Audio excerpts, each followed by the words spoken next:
Subscribe my channel. বলবেন জাফরের কারণে নামধারী মুসলমান।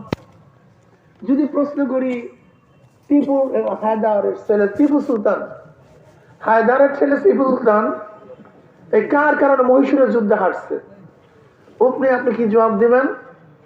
কার কারণে? মীর সাদেকের কারণে। কার কারণে? সে কি নামধারী মুসলমান। আজও গোটা দুনিয়ার মধ্যে মুসলমান দুর্বল হওয়ার একমাত্র কারণ নামধারী মুসলমান। আজও খুব খতরনাক এক গোষ্ঠী নামধারী মুসলমান, যে জমানায় মুসলমান ইসলামকে পছন্দ করে না, সেই মুহূর্তে আল্লাহ পাক রব্বুল আলামিন আপনাকে আমাকে কোরআন ও হাদিসের মাজলিস, আলেম ওলামা, মুমিন মুত্তাকিন, জাকিরিন শাকিরিনদের গুরুত্বপূর্ণ এক দামি মাজলিসে আসার বসার বলা শোনার তৌফিক আল্লাহ পাক দান করছেন। এর জন্য শুকরিয়া দেন সবাই বলে আলহামদুলিল্লাহ। এই মাজলিস অনেক গুরুত্বপূর্ণ, অনেক দামি। আমি এই মাজলিসকে ধোলাই কারখানা বলি। যেরকম লন্ডির মধ্যে ময়লা কাপড়গুলি দেয়া হয়, লন্ডিওয়ালা যখন ফেরত দেয় তখন সব পরিষ্কার, ময়লার ছাপ তার মধ্যে থাকে না।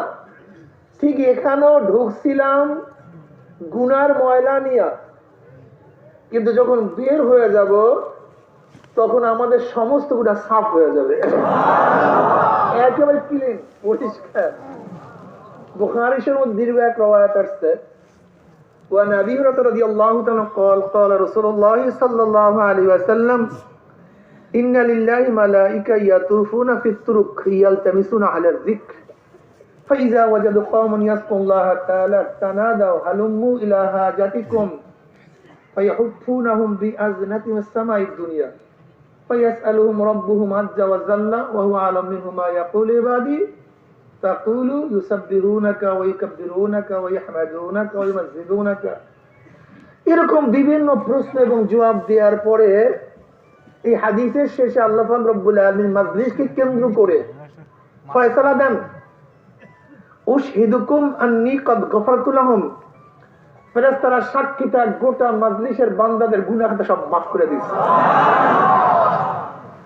ইয়াকুলুল মালাকু মিনাল মালাইকাতি ফীহিম ফুলানুন লাইসা মিনহুম ইন্নামা জালি হাজাতান ইয়াকুলুল্লাহু আযজা ওয়া জাল্লা হুমুল সুলাসাউ লা ইয়াশকা জালিসুহুম রাহুল বুখারী। এক ফেরেশতা প্রশ্ন করতে, মাওলা হে, যারা জিকির করতেছে, যারা তোমার কাছে জান্নাত চাইতেছে, জাহান্নাম থেকে পানা চাইতেছে, তাদেরকে মাফ করো, কিন্তু যারা এই গুণে গুণান্বিত না তাদেরকে মাফ করলা কেন? ফীহিম ফুলানুন লাইসা মিনহুম। এর মধ্যে এমনও কিছু লোক আছে যারা এখানে ওয়াজ শোনার জন্য আসে না, জিকিরের জন্য আসে না, জান্নাত চাওয়ার জন্য আসে না। কেউ আসছে মাইক চালাবার জন্য, কেউ আসছে লাইট জ্বালাবার জন্য। ওই যে পিছনে কিছু লোক দেখা যায় যারা আসছে সমালোচনা করার জন্য, অমুকে আসছে অমুকে খোঁজার জন্য। তুমি ঘরে সবাইকে মাফ করলা কেন? এই গুণে যারা গুণান্বিত তাদেরকে মাফ করো।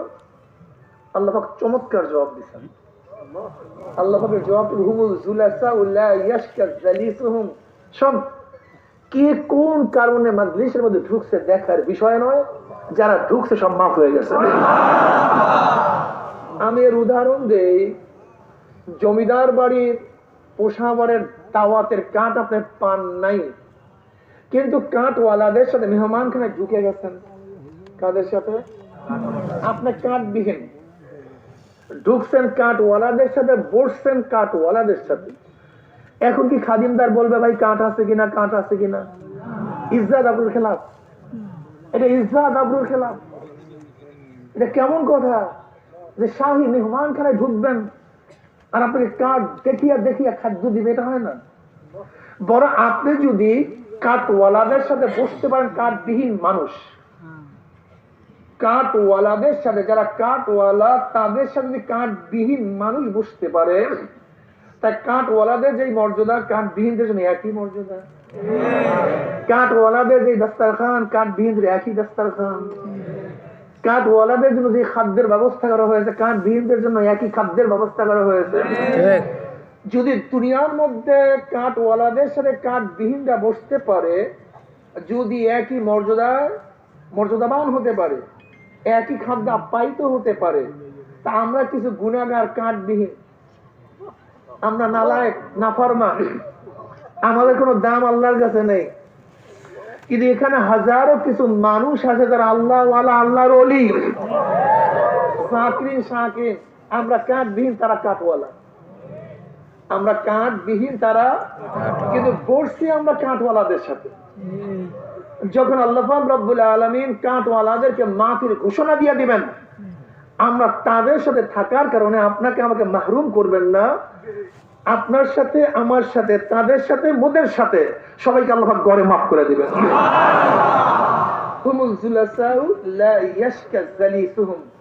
খুব মারাত্মক এই মাজলিস। সরদার দো আলম আলাইহিস সালাতু ওয়াস সালাম এক রওয়ায়াতের মধ্যে ফরমান, আনাস ইবনে মালিক রাদিয়াল্লাহু তাআলা আনহু তিনি বলেন, ইশারের নামাজের পরে মসজিদ থেকে বের হলাম। সরদার দো আলম আলাইহিস সালাতু ওয়াস সালামের সাথে মসজিদ থেকে বের হলাম। উম্মি এক সাহাবী প্রশ্ন করছে, ইয়া নবী আল্লাহ, কিয়ামত কবে হবে? নবী আলাইহিস সালাতু ওয়াস সালাম বললেন, কিয়ামতের খবর নাস। কিয়ামতের জন্য কি প্রস্তুতি গ্রহণ করছো? জোগাড়টা কি করছো? বলে কিচ্ছু না। ঢের নামাজ নেই, ঢের রোজা নেই, নেকের কোন পাহাড় আমি গড়তে পারি নাই, তবে প্রস্তুতি একটা গ্রহণ করেছি। কি? আল্লাহ আল্লাহ রসুলকে মহাব্বত করি, তোমাকে মহাব্বত করি। ইয়া নবী আল্লাহ, তোমাকে নেতা মানছি। অমনি আল্লাহ নবী কি বলেন, আল মারউ মা মান আহাব্বা ওয়া লাহু মাকতাসাবা। সুসংবাদ নেই, দুনিয়াতে যে যাকে মহাব্বত করবে, যে যাকে ভালোবাসবে, যে যাকে নেতা মানবে, কিয়ামতের ময়দানে সে তার সাথী হয়ে যাবে।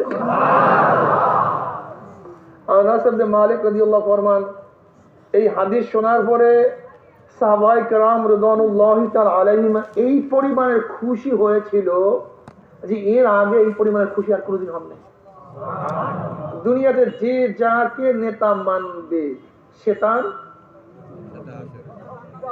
বুঝলে গেছেন বয়ানের মধ্যে? তা বলেন সবাই কি হবে? যে যাকে নেতা মানবে,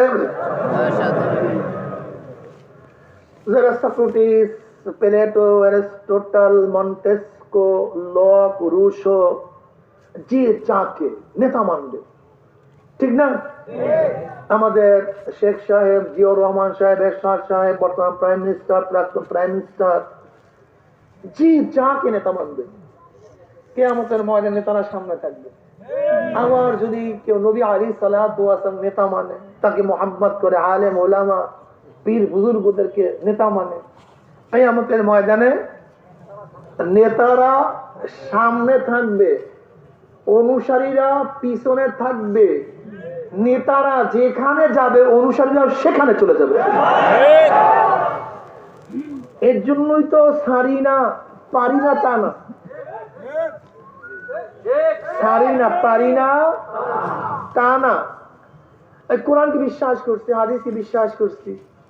কোরআনে পাকের মধ্যে আল্লাহ পাক বলেন, ইয়াউমা নাদউ কুল্লা উনাসিন বিইমামিহিম। এ মুসলমান, খুব ভালো মতো বুঝবা, বুঝার চেষ্টা করবা। তোমাদের মধ্যে আমাদের মধ্যে কোনো পার্থক্য নাই, শুধু বুঝের পার্থক্য। وعن معاوية رضي الله عنه قال قال رسول الله صلى الله عليه وسلم من يرد الله بخير يفقهه في الدين وإنما أنا قاسم الله يؤتي الله أكبر।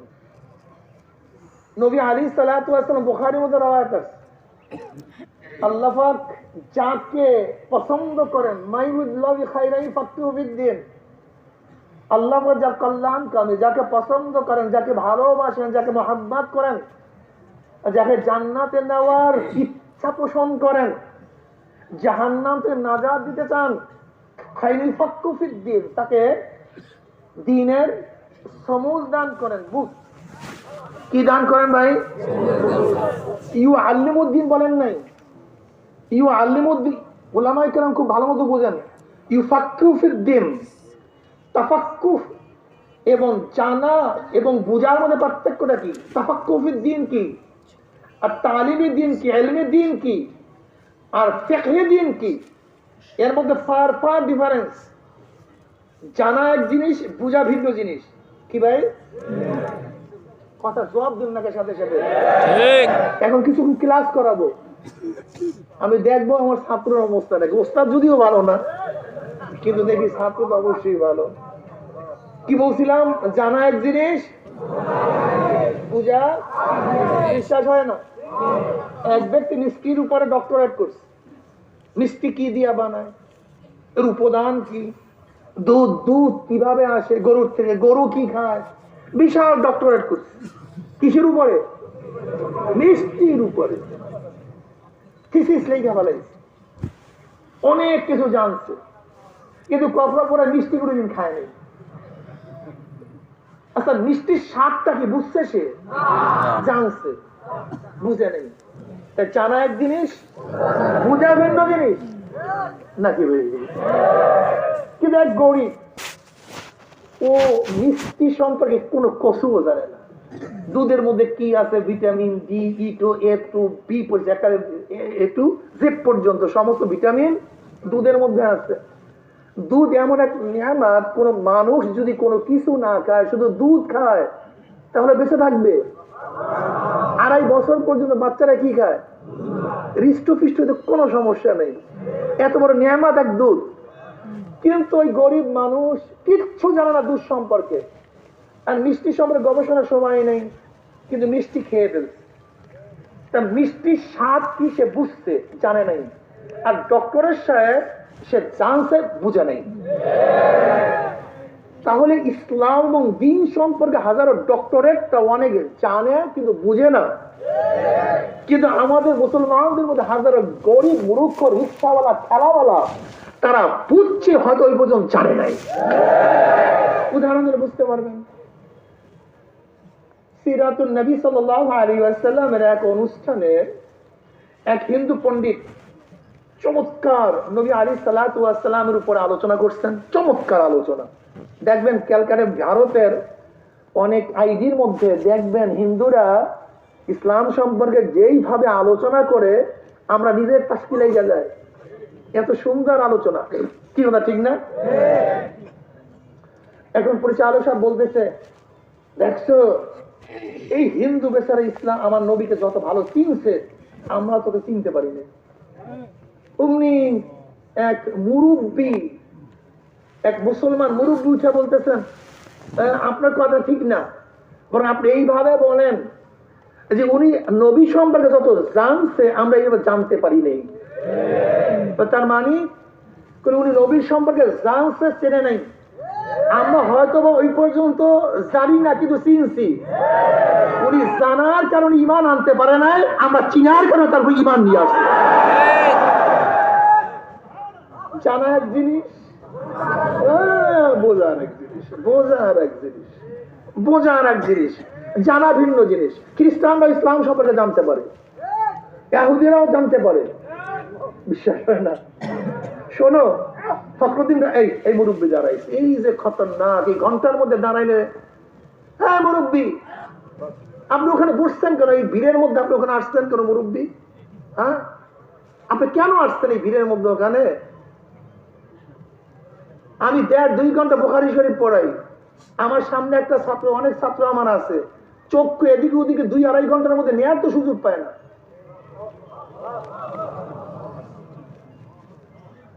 এটা দশ চলতেছে, আপনি উঠবেন কেন? এটা কি আর কি ফাইজলামের জায়গা নাকি? আপনার যা মনে চায় তাই করবেন আপনি? আপনাকে আমরা বলছি, জোর করছি নাকি? আপনি ইচ্ছা মতো বসছেন, কাজে ওঠার কোনো সুযোগ নেই নাকি? আপনি নিজেও ক্ষতিগ্রস্ত হবেন, আমাকে ক্ষতিগ্রস্ত করবেন কেন?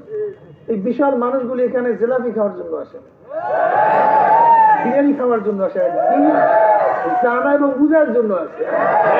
আল্লাহ আমাকেও তৌফিক দান করেন, আমাদের সবাইকে তৌফিক দান করেন। কি আপনাদের খারাপ লাগতেছে? ঠিক না? ফখরুদ্দিন রাজি রহমতুল্লাহ আলাইহি উনি চিন্তা করছেন, মৃত্যুর সময় যখন শয়তান ওয়াসওয়াসা দেয়, ফখরুদ্দিন রাজি উনি বহুত বড় ইমাম ছিলেন,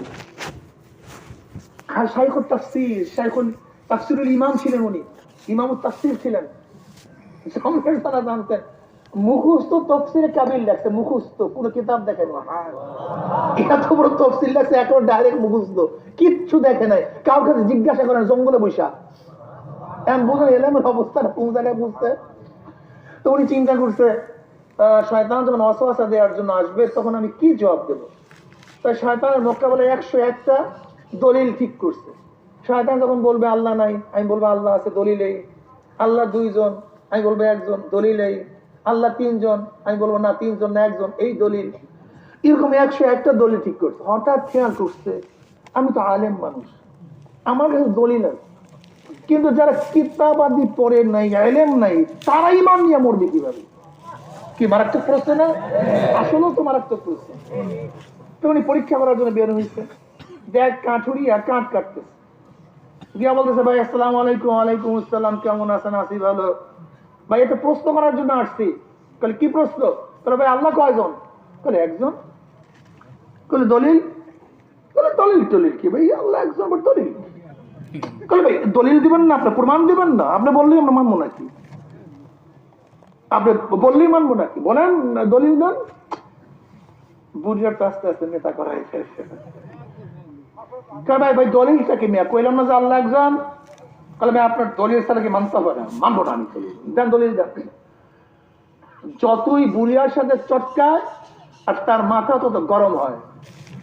যখনই বেশি দলিল নিয়ে পিয়াপিরি করতে আছে, অমনি কাঠের কুড়াল উঠে বলতে আছে যদি ফারদার দলিল তালাশ করো তাই কুড়াল দিয়ে দলিল দিয়ে দেবো, বিনা দলিল আল্লাহ এক।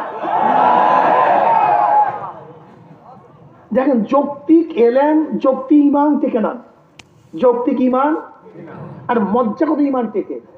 আপনি বুঝতে পারেন যৌক্তিক এবং মজ্জাগত মধ্যে পার্থক্যটা কি? আর্টিফিশিয়ালের মধ্যে আর মজ্জাগত মধ্যে পার্থক্যটা কি?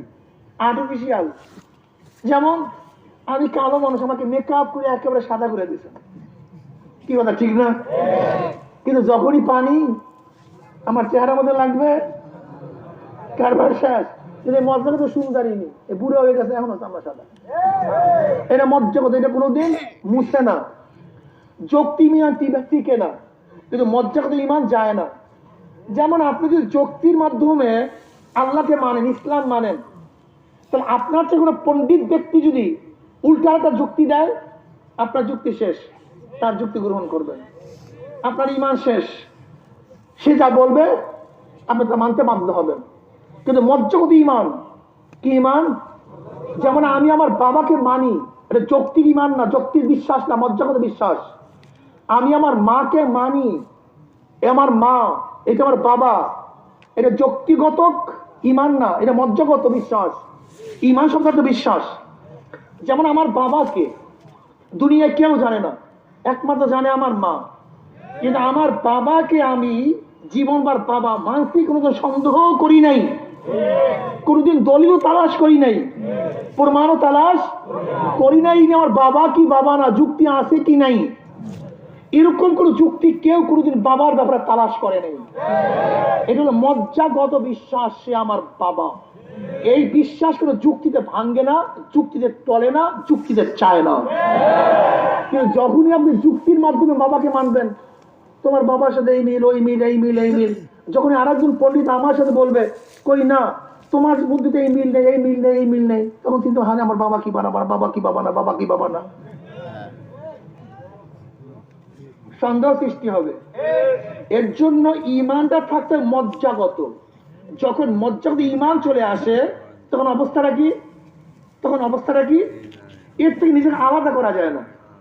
যেমন আমার সৌন্দর্য আমার থেকে আলাদা করা যায় না, আমার রূপ আমার থেকে আলাদা করা যায় না, আমার তবিয়ত আমার থেকে আলাদা করা যায় না, আমার অংশ আমার থেকে আলাদা করা যায় না।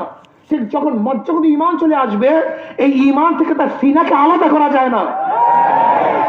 কোন পরিস্থিতিতে?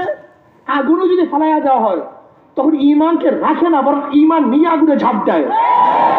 যখন ফাঁসির কাছে ঝুলিয়ে দেওয়া হয় তখন ইমান রাখিয়া যায় না, বরং ইমান নিয়ে ফাঁসির মধ্যে ঝুলিয়া যায়। যদি তাকে কতল করা হয় তখন ইমান রাখিয়া সে শহীদ হয় না, বরং ইমান নিয়ে শহীদ হয়ে যায়। এটা মজ্জাগত ইমান। এই আসহাবুল হুদুদের ওই মহিলা, ওই বাচ্চা, এই মজ্জাগত ইমান থাকার কারণে তার ছেলেকে তৈরির মধ্যে দাবাইয়া দিছে, কিন্তু ঈমান থেকে আলাদা করতে পারে নাই। নবী ইব্রাহিমকে আগুনের মধ্যে ফালাইয়া দিছে, কিন্তু ঈমান থেকে আলাদা করতে পারে নাই। নবী মুসা আলাইহিস সালাতু ওয়াস সালাম দেশ ত্যাগ করছে, কিন্তু ঈমান থেকে আলাদা করতে পারে নাই। সরদার দু আলম আলাইহিস সালাতু ওয়াস সালামকে দেশ থেকে ভাগাইয়া দিছে, কিন্তু ঈমান থেকে আলাদা করতে পারে নাই। হাবায়ে খুব্বাবকে সুরে চড়াইয়া দিছে, কিন্তু ঈমান থেকে আলাদা করতে পারে নাই। হযরত বেলাল হাবশীকে পাথরের জমিনের মধ্যে টানিয়া সমস্ত চামড়া উঠে ফেলাইছে, কিন্তু ঈমান থেকে আলাদা করতে পারে নাই। মুআজ মুআইয়াজ রাদিয়াল্লাহু তাআলা আনহুমা হাত ছিঁড়ে গেছে, চামড়ার জন্য ঝুলতে ছিল, সক্কা দিয়া ফালাইয়া দিছে, কিন্তু যুদ্ধের ময়দান থেকে ভাগাতে পারে নাই। এর মধ্যে ঈমান। আর তোমার আমার ঈমান হলো যুক্তিগত ঈমান, বংশ ঈমান। কি ঈমান? বাবা মুসলমান, আমিও মুসলমান, মায়েরে দেখছি, বাবারে দেখছি, বুঝেন নাই? এর জন্য যখনই কোনো দল টাকা দেয়, ঈমান বিক্রি হয়ে যায়। কোন দল সম্মান দেয়, ঈমান চলিয়া যায়।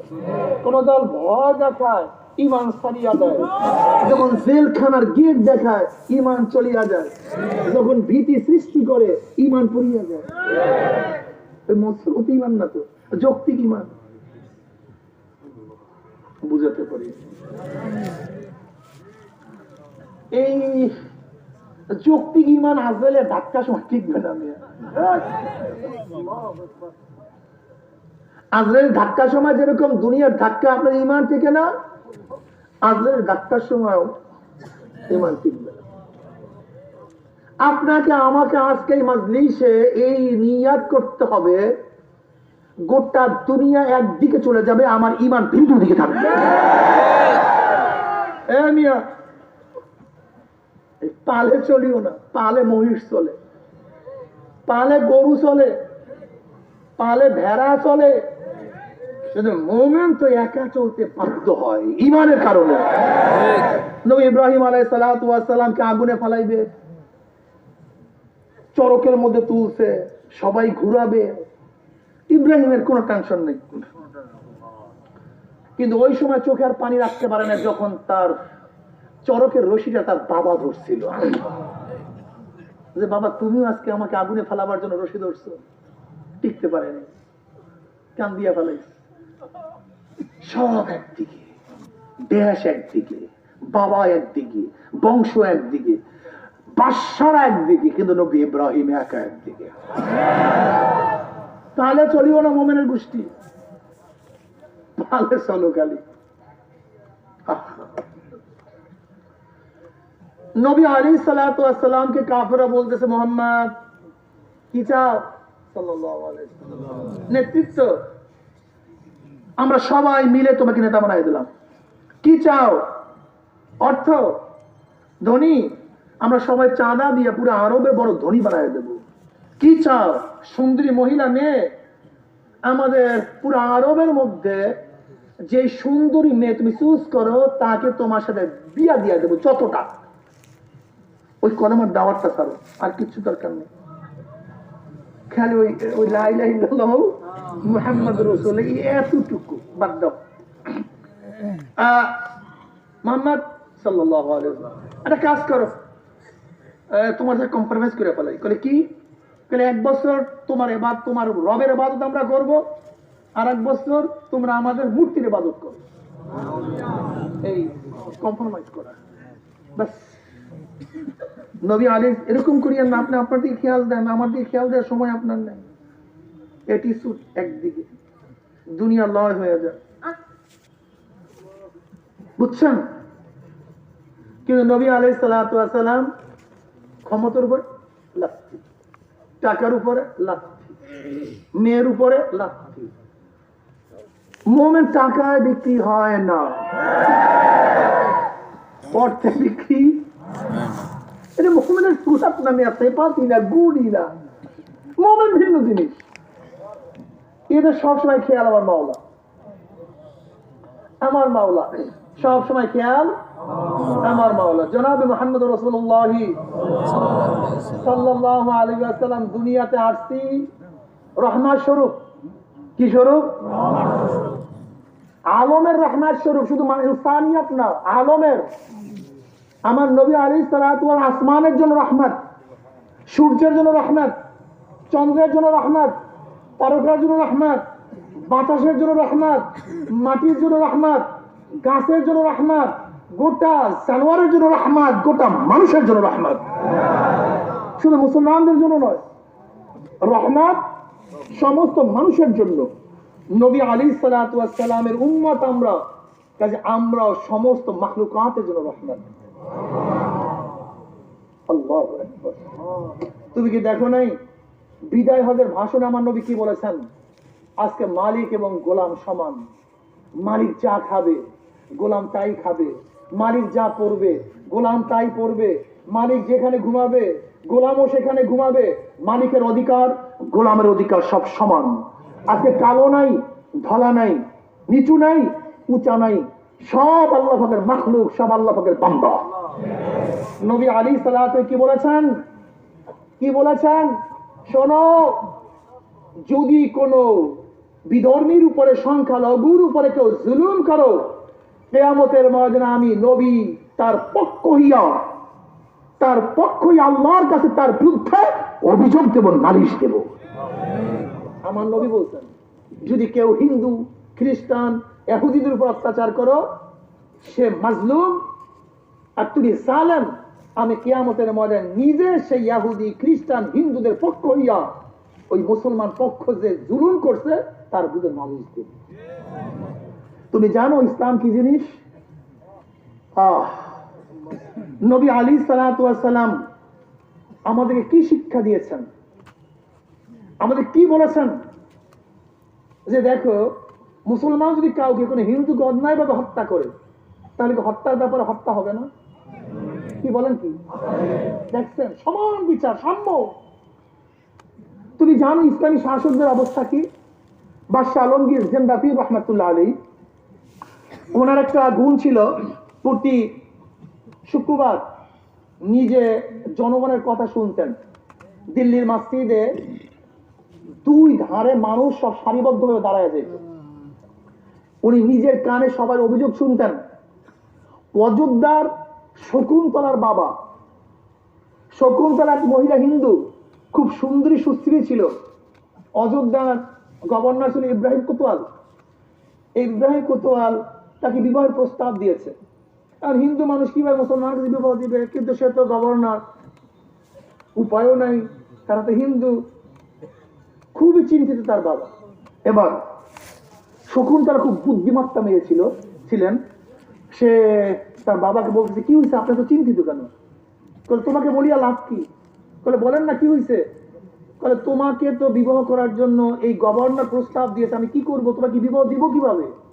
আপনি কোনো টেনশন করিয়েন না, আমার জন্য আপনি পুরুষদের কাপড় নিয়ে আসেন এবং তেজস্বরীদের ঘোড়া নিয়ে আসেন। শকুন্তলা পুরুষের পোশাক পরিয়া ঘোড়ার উপর সোয়ার হইয়া সোজা দিল্লির পথ ধরছে। জামে মসজিদের সামনে কাতারে দাঁড়ায় গেছে। সে যে মহিলা কেউ বুঝতে পারেনি। জিন্দাপীর আলমগীর রহমাতুল্লাহ আলাইহি, যাকে আওরঙ্গজেব বলা হয়, অভিযোগ শুনতে শুনতে যখন শকুন্তলার কাছে আসছে, চোখের দিকে তাকাইয়া দেখতেছে তো মহিলা, পুরুষ না। চক্ষু নিম্নগামী করছে, পকেটের থেকে রুমাল বের করছে, হাতের মধ্যে প্যাঁচাইছে। এরপর তার থেকে একটা চিঠি গ্রহণ করছে। দেখে যে এই অভিযোগ। জিন্দাপীর আলমগীর রহমাতুল্লাহ আলাইহি দেরি করলেন না, ঘোড়া ছুটলেন অযোধ্যার দিকে। ইব্রাহিম কোতোয়ালকে ডাকলেন, শকুন্তলার বাবাকে ডাকতেন। সাক্ষী প্রমাণের ভিত্তিতে দেখছে ঘটনা সত্য। এবার জিন্দাপীর আলমগীর রহমাতুল্লাহ আলাইহি ইব্রাহিম কোতোয়ালকে বিচার করছে, হত্যা করছে। এবং শকুন্তলার বাড়িতে গিয়ে 2 রাকাত নামাজ পড়ছে, শুকরিয়ানা নামাজ পড়ছে। বলছে, আমাকে এক গ্লাস পানি দাও। পানি পান করছে। শকুন্তলার বাবা বলতেছে, ঘটনা কি? আপনি এত তৃষ্ণাত কেন? আপনার চেহারার মধ্যে এত ক্লান্ত কেন, সাফ কেন? তোমার মেয়ের চিঠি পড়ার পরে কসম করছিলাম, ওয়াদা করছিলাম, যতক্ষণ পর্যন্ত বিচার না করব ততক্ষণ পর্যন্ত এক ঢোক পানি আমি পান করব না। আমি বিচার করতে পারছি, এরপরে পানি পান করছি। শকুন্তলার বাবা খুব খুশি হয়ে গেছে। খুশি হয়ে বলছে, যেখানে আপনি বিচার করার পরে 2 রাকাত নামাজ পড়ছেন, কিয়ামত পর্যন্ত আপনার জাতি এখানে নামাজ পড়বে। আমি আমার জমিকে অক্ষ করে দিলাম, এইগুলো বাবরি মসজিদ সেখানে স্থাপন করা হয়েছিল। তখন তার আগের শাসক বাবরের নামে মসজিদ করেছেন বাদশাহ আলমগীর রহমতুল্লাহ আলাইহি। এটা বাদশাহ বাবর করে নাই, এগুলো মুসলমানের শাসন, মুসলমানের সাম্যতা। বাদশাহ জাহাঙ্গীর একসময় খুব জালেম ছিল, বাদশাহ আকবরের সন্তান, খুব জালেম ছিল। কিন্তু মুজাদ্দিদ আল হুসাইনি রহমতুল্লাহ আলাইহির কাছে বয়াত গ্রহণ করার পরে, অ্যারেস্ট হওয়ার পরে বয়াত গ্রহণ করছে, খুব ভালো মুসলমান হয়ে গেছে। এরপরে তার স্ত্রী নূরজাহান একদিন তার পার্লারে তার নিজের কক্ষের মধ্যে মাথা আশ্রয় দিচ্ছিল, মেকআপ করতেছিল, শাস্তি ছিল। হঠাৎ এক হিন্দু পাগল ঘরের মধ্যে ঢুকছে। তার স্ত্রী দুনিয়া জোড়া সুন্দরী, নূরজাহান জান্নাত, অনেক সুস্ত্রী সুন্দরী, সেটাকে হত্যা করছে। হিন্দুর অভিভাবকরা বাদশাহ জাহাঙ্গীর কাছে নালিশ দিচ্ছে। অথচ সেই জমানায় মানুষ মারা কোনো ব্যাপার ছিল, হত্যা করার কোনো ব্যাপার ছিল? জানেন কেমনে হত্যা হইতো, মানুষকে কিভাবে হত্যা করা হইতো? বাদশাহ আকবর পানিপথের যুদ্ধে কত হিন্দু মারছে তার কোনো শেষ নাই, সীমা নাই। দেখছেন আগেকার জমানার হিন্দুরা পিঠের পিছনে ৭২ লাগতো। এটা জানেন কেন লাগতো? পানিপথের যুদ্ধে কত মানুষ মারা গেছে তার সংখ্যা জানা নাই, কিন্তু যেই ব্রাহ্মণ মারা গেছে এই ব্রাহ্মণের পৈতার ওজন হলো ৭২ মণ। যেই পৈতা গলায় পড়তো ব্রাহ্মণরা, এরকম পৈতাওয়ালা ব্রাহ্মণ মারা গেছে, মারা গেছে, তাদের পৈতার ওজন কত? ৭২ মণ। এখন মনে করছেন কত মানুষ মারা গেছে পানিপথের যুদ্ধে।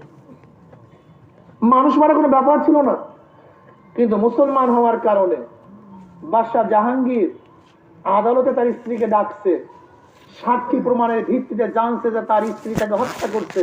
খুব ভালো মতো বুঝো ইসলাম কি জিনিস। আজকে ইসলামের উপরে, মুসলমানদের উপর সাম্প্রদায়িক যে সমস্ত তুকমা লাগানো হচ্ছে, মুসলমান কোনদিন সাম্প্রদায়িক না, মুসলমান সব সময় নীতি ও আদর্শ বাস্তবায়নের একটা গোষ্ঠী। নীতি ও আদর্শ বাস্তবায়নের গোষ্ঠীর মুসলমান গোষ্ঠী। তখন বাদশাহ জাহাঙ্গীর নিজের স্ত্রীর বিরুদ্ধে রায় দিয়ে দেয়, আমার স্ত্রী হত্যা করে দাও। আর আজকে যদি দল করো, 10টা খুন করলো হত্যা তো হয় না, বুক ফুলাই হাঁটে। আজকে যদি নেতার ছেলে যত আকাম করো, কিচ্ছু না, নো টেনশন, কোনো টেনশন নাই। অথচ মোগল সম্রাটের সম্রাট বাদশাহ জাহাঙ্গীর, বাদশাহ জাহাঙ্গীর কত মারাত্মক কথা, ঠিক না? আকবরের সন্তান বাদশাহ জাহাঙ্গীর, জাহাঙ্গীরের সন্তান শাহজাহান, শাহজাহানের সন্তান আলমগীর। বুঝেন মোগল সাম্রাজ্য কত এরিয়া ব্যাপী। তার স্ত্রীকে নিজে বলছে হত্যা করে দাও। তখন হিন্দু পরিবারের লোকজন বলেছিল, আপনার বিচার আমরা সন্তুষ্ট হয়েছি, যাকে হত্যা করেছে পাগল, আমরা আপনার স্ত্রীকে মাফ করে দিলাম। এর নাম ইসলাম। জানো না ইসলাম কপাল করার গোষ্ঠী, সাম্প্রদায়িকের তুকমা দেয় আমাদেরকে, আমরা সাম্প্রদায়িক না। তুমি কি জানো ওমর ইবনে খাত্তাব রাদিয়াল্লাহু জামানায় কোন এক মন্দিরের একটা মূর্তির নাক ভাঙ্গা হয়েছিল। ওমর ইবনে খাত্তাব রাদিয়াল্লাহু এর বিচার দেওয়া হয়েছে। বহুত খোঁজাখুঁজির পরেও কে ভাঙছে তাকে পাওয়া যায় নাই। এবার ওমর ইবনে খাত্তাব রাদিয়াল্লাহু বললেন, আমার খেলাফতের আমলে যেহেতু মূর্তির নাক ভাঙ্গা হয়েছে, আমি আসামিকে খুঁজে পাচ্ছি না, এখন আমি কি করব? শোনো, আমার নাক কেটে দাও, আমার নাক ভেঙে দাও। এর নাম ইসলাম। এরকম কত ঘটনা তোমাদেরকে বলবো বলো তো। আমর বিন আস রাদিয়াল্লাহু তাআলা আনহু ইরাকের, তিনি মিশরের তিনি গভর্নর ছিলেন। আমর বিন আস রাদিয়াল্লাহু তাআলা আনহু, তার ছেলে মুহাম্মদ গভর্নরের ছেলে। বুঝেন না ভাবটা কেমন, রব ভাবে চলতেছে। এক খ্রিস্টান এক ঘোড়া আরোহিত অবস্থা আসতেছে, বলতেছে এই ঘোড়া আমার। খ্রিস্টান বলছে না, এই ঘোড়া আমার। অমনি মোহাম্মদ কারাস কারাস করে চাবুক লাগাই দিচ্ছে, যেহেতু গভর্নরের সন্তান। চাহ, আমি সম্ভ্রান্ত পরিবারের সন্তান, যদিও ঘোড়া আমার, যে তুই দাবি করছে আমি তোকে দিয়েছিলাম, জান। এখন খ্রিস্টান চিন্তা করছে তার বাবাকে বিচার দিলে নাও মানতে পারে, বিচার নাও পাইতে পারি, সোজা মদিনার পথ ধর, সোজা ওমর ইবনে খাত্তাব রাদিয়াল্লাহু তাআলা আসছে। আসিয়া নালিশ দিছে। ওমর ইবনে খাত্তাব রাদিয়াল্লাহু বলছে কি মেহমান খানা নিয়ে যাও, সে খ্রিস্টান, মেহমান খানা নিয়ে যাও। এরপরে তিনি চিঠি লিখলেন, চিঠি পাইতে দেরি, আসতে দেরি করিও না, তোমার ছেলেকে নিয়ে হাজির হয়ে যাও। আমর বিন আস রাদিয়াল্লাহু তাআলা তার ছেলেকে নিয়ে আসছে। সাক্ষী প্রমাণের ভিত্তিতে যখন দেখছে ঘোড়া খ্রিস্টানের অন্যায় ভাবে চাবুক লাগাইছে, তখন ওমর ইবনে খাত্তাব রাদিয়াল্লাহু বললেন, নাও চাবুক, খ্রিস্টানকে বলছে নাও চাবুক, আমার সামনে ওর বাবার সামনে যেই কটা বাড়ি মারছে ওই কটা চাবুক লাগাই দাও। এর নাম মুসলমান। কপাল আমার মুসলমান, ইসলাম জানলাম না, বুঝলাম না, চিনলাম না, খালি বলে সাম্প্রদায়িক সাম্প্রদায়িক ব্যাস। আর আমরাও কিছু গাধা মাত্রা মুসলমান আছি, আমরা বলি আমরা সাম্প্রদায়িক না, আমি মুসলিম সম্প্রদায়ের লোক। আমি নন সাম্প্রদায়িক মানে আমি মুসলিম সম্প্রদায়ের লোক। কেউ হিন্দু সম্প্রদায়ের লোক, কেউ খ্রিস্টান সম্প্রদায়ের লোক, আমরা মুসলিম সম্প্রদায়ের লোক মানি, কাউকে জুলুম করি না, কাউ মাল অন্যায়ভাবে ভক্ষণ করি না। আমরা মুসলিম সম্প্রদায়ের মানুষ হলাম এইভাবে, যুদ্ধের ময়দানেও কোন নারীর সাথে ধর্ষণ করি না। আমরা মুসলিম সম্প্রদায়ের লোক মানি, যুদ্ধকালীনও কোন পুরোহিত কোন ঠাকুরকে হত্যা করি না। আমরা মুসলিম সম্প্রদায়ের লোক মানি, যারা আমাদের অস্ত্র ধরে না তাদের বিরুদ্ধে আমরা লড়ি না। আমরা মুসলিম সম্প্রদায়ের লোক মানি, যুদ্ধকালীন অবস্থায় কোন বাচ্চাকে আমরা হত্যা করি না। এই না মুসলিম সম্প্রদায়। তুমি কি বুঝো মুসলিম সম্প্রদায়? আমি মুসলিম সম্প্রদায়ের লোক, যদি কোন শত্রু আমার কাছে ধরা পড়ে, সে যুদ্ধবন্দী, আমি তাকে অপমান করি না, আমি তাকে অপদস্থ করি না, আমি সেই সম্প্রদায়ের লোক। আমি মুসলিম সম্প্রদায়ের লোক মানি, যদি কোনো বিজাতি শত্রু আমার কাছে ধরা পড়ে, মেহমান খানায় আমার মুসলিম ভাইকে যেইভাবে মেহমানদারি করি তার চেয়ে 1000 গুণ বেশি তাকে মেহমানদারি করি। আমরা সেই সম্প্রদায়ের লোক। সম্প্রদায়কে তকমা লাগা আমাদের উপরে। তুমি কি জানো 750 বছর পর্যন্ত মুসলমানের শাসন ছিল? 900 বছর পর্যন্ত মুসলমানের শাসন ছিল এই দেশটা। 1-2 বছর না, যদি মুসলমান সাম্প্রদায়িক হতো, মন্দির ভাঙতো, কোন বিজাতিক অত্যাচার করতো, অবিচার করতো, তার 5 বছর মধ্যে একটা মন্দিরও থাকতো না। তুমি কি দেখো না 950 বছর পর্যন্ত মুসলমানের শাসন স্পেনে, কিন্তু খ্রিস্টানরা দখল করার পরে সেটা একটা মত ছিল না, একটাও না, সব ভেঙে চুরমার করে ফেলছে। তুমি কি দেখছো তুরস্কের মধ্যে 750 বছর পর্যন্ত উসমানী খেলাফত ছিল নাকি? অথচ আয়া সুফিয়ার মতো বিশাল মসজিদকে নাট্যকার বানায় ফেলে। কিন্তু মুসলমান কোন পুরোহিত, কোন গির্জা, কোন মন্দিরকে ভাঙ্গে না। আমরা সেই সম্প্রদায়ের লোক। অথচ আজকে সাম্প্রদায়িক বলে বলে ইসলামকে ধ্বংস করে ফেলাইছে। আর আমাদের এই যুবক প্রলাপনের মাথার মধ্যে ঢুকছে যে ইসলাম মানি, মুসলমান মানি সম্প্রদায়। আস্তাগফিরুল্লাহ। আমি মুসলিম সম্প্রদায়, আমি জানোয়ারের জন্য রহমত। নবী আলাইহিস সালাম তুমি কি বলেছেন? একটা জানোয়ারকে ভোঁতা ছুরি দিয়ে হত্যা করো না, সে ব্যথা পাবে।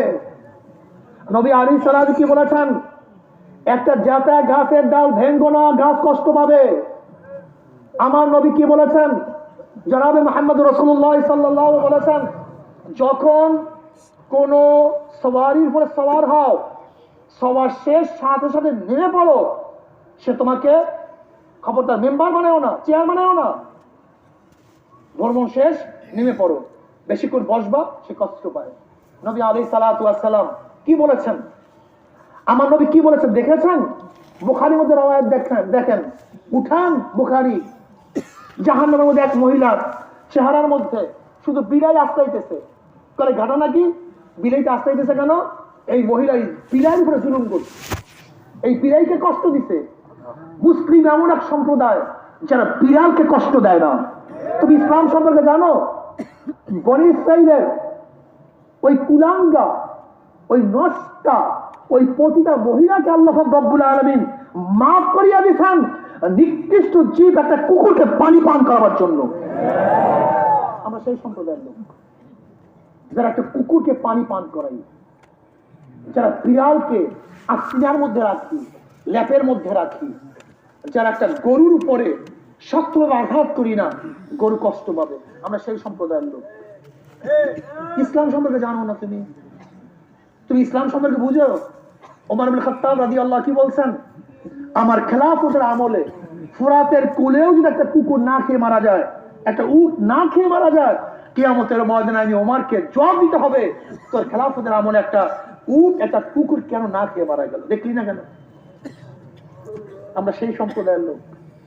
আজকে যারা মানব সন্তানকে বোমা মারিয়া ফেলাইতেছে, হাজারো মানব সন্তানকে যারা জেলের মধ্যে আবদ্ধ করে ফেলছে, হাজারো মানব সন্তানকে যারা গুম করছে, খুন করছে, হাজারো মাদেরকে যারা বিধবা করছে, হাজারো মাদেরকে যারা কোল খালি করছে, হাজারো বাচ্চাদেরকে যারা এতিম করে ফেলছে, তারা আবার কি আবার মানব অধিকারের এই স্লোগান নিয়ে ঘুরতে আছে। কি কথা ঠিক না? যুবক, ইসলাম ছিল। আমরা ওই সম্প্রদায়ের লোক যারা জমিনের মধ্যে জোরে হাঁটি না, জমিন কষ্ট করে। আমরা ওই সম্প্রদায়ের লোক। জনাবে মুহাম্মদুর রাসূলুল্লাহ সাল্লাল্লাহু আলাইহি ওয়াসাল্লাম বলেন, তুমি যদি পেট পুরায়া খাও, তোমার পাশের ব্যক্তি যদি না খাইয়া থাকে, তাহলে তুমি খানা খাইলে না, জাহান্নামের আগুন পেটের মধ্যে ঢুকাইছ। আমরা সেই সম্প্রদায়ের লোক। আল্লাহু আকবার, আল্লাহু আকবার। জনাবে মুহাম্মদুর রাসূলুল্লাহ সাল্লাল্লাহু আলাইহি ওয়াসাল্লাম দুনিয়াতে আসার পরে গোলাম মালিকের ভেদাভেদ ভুলাইয়া দিতে। তুমি কি জানো, আরব জাহানে গোলামদের কোনো মর্যাদা ছিল না। একটা কুকুরের দাম ছিল, কিন্তু মানুষের গোলামের কোনো মর্যাদা ছিল না। অথচ জনাবে মুহাম্মদুর রাসূলুল্লাহ সাল্লাল্লাহু আলাইহি ওয়াসাল্লাম গোলামদের কত সম্মানিত করিয়া ফেলাইছে। হযরত বেলাল হাবশী রাদিয়াল্লাহু তাআলা, বেলাল হাবশী রাদিয়াল্লাহু তাআলা গোলাম, নিজেও গোলাম, বাবা গোলাম, দাদা গোলাম। 1 টাকার মালিক ছিলেন না, 1 শতক জমির মালিক ছিলেন না, কিন্তু ঈমান ও ইসলাম আনার কারণে আল্লাহ পাক রব্বুল আলামিন তাকে কি মর্যাদা দান করছে। নবী আলাইহিস সালাতু ওয়াস সালাম ফরমান, কিয়ামতের ময়দানে সমস্ত মানুষ উঠবে পায়ে হাঁটিয়া হাঁটিয়া, আর বেলাল হাবশী কিয়ামতের ময়দানে উঠবে উটের পিঠে চড়িয়া। অথচ গোলাম, কালো কুচ্ছিত, মর্যাদা কোথায় উঠে ফেলাইছে। এটা ইসলামের নেয়ামত, অন্য কারোর নেয়ামত না। এই যে ইসলামের দাম, অন্য কারোর দাম না। জনাবে মুহাম্মদুর রাসূলুল্লাহ সাল্লাল্লাহু আলাইহি ওয়াসাল্লাম গোলামের মর্যাদা দান করছে, মহিলাদেরকে কত মর্যাদা দান করছে। আরে তুমি কি জানো, দাহিয়াতুল কলবি রাদিয়াল্লাহু তাআলা আনহু নিজের হাতে নিজের ঐরাসজাত 70 জন মেয়ে বাচ্চাকে তার কবর দিছে। যেই জমানায় মহিলাদের কোনো দাম ছিল না, কিন্তু জনাবে মুহাম্মদুর রাসূলুল্লাহ সাল্লাল্লাহু আলাইহি ওয়াসাল্লাম মহিলাদেরকে এত দাম দিয়া দিছে। কেমন দাম দিছে? জনাবে মুহাম্মদুর রাসূলুল্লাহ সাল্লাল্লাহু আলাইহি ওয়াসাল্লাম ফরমান, যার একটা কন্যা সন্তান জন্ম হবে, যদি দিনদার বানাইয়া সুন্দর মতো বিবাহ দিতে পারে, আমি নবী তার জন্য জান্নাতের জিম্মা হইয়া গেল। কত সম্মান কেউ করছে। আমার নবী আলাইহিস সালাতু ওয়াস সালাম ফরমান, কি বলেন? নবী বলেন, মায়ের পায়ের নিচে সন্তানের জান্নাত। নবী আলাইহিস সালাম কি বলেন? যদি মা বাবা বারবার অন্যায় করে, খবরদার জুলুম করা যাবে না, অবৈধভাবে তাদের উপর ওয়ালা তাকুল্লাহু উফফিন ওয়ালা তানহারহুমা, এমন ব্যবহার করিও না। বাবা মা এই শব্দ করলে অবস্থা খারাপ। আমার যুবক বাবারা, খোদা না খাসা তোমার ব্যবহার দ্বারা যদি বাপ মা এরকম শব্দ বের করে, কবিরা গুনাহ হয়ে যাবে, হারাম কবিরা গুনাহ। মাপ নাই, বাপ মা মাপ না করলে মাপ হবে না। মহিলাদের কি সম্মানিত করছে। নবী কি বলেন জানেননি? কি বলে জানেন? নবী বলে, ওই স্বামী সবচেয়ে উত্তম যার পক্ষে তার স্ত্রী সাক্ষী দেয়, সে সবচেয়ে উত্তম। কি মর্যাদা দান করছে। আরে আজকে মহিলাদের গোলাম বানায় ফেলাইছে। মেয়ে বিবাহ করেন, এটা গোলাম। তোমার স্ত্রী সহধর্মিনী, অর্ধাঙ্গনী, তোমার স্ত্রী সে, তুমি তাকে বান্দি বানাইছো। আব্বাজানকে কি দেখছি, আমার আব্বাজান অনেক রাত্রে যাইতেন ঘরে, কিন্তু কোনোদিন আমার মাকে জাগাইতেন না।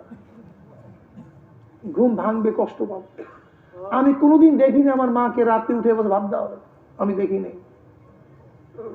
আর তোমরা আমরা কি করি, মহিলাদের কি ব্যবহার করি, কি খারাপ আচরণ করি। হ্যাঁ, কি অবস্থা দেখ, সে তোমার স্ত্রী, তোমার বিছানার সাথী, সে তোমার ধর্মের অর্ধেক, সহধর্মিনী, ধর্মের সহকারী। তাকে তুমি কি লিউন্ডি বানাইছো, বান্দি বানাইছো? এটা কেমন কথা? তুমি জানো স্ত্রীর মর্যাদা কি?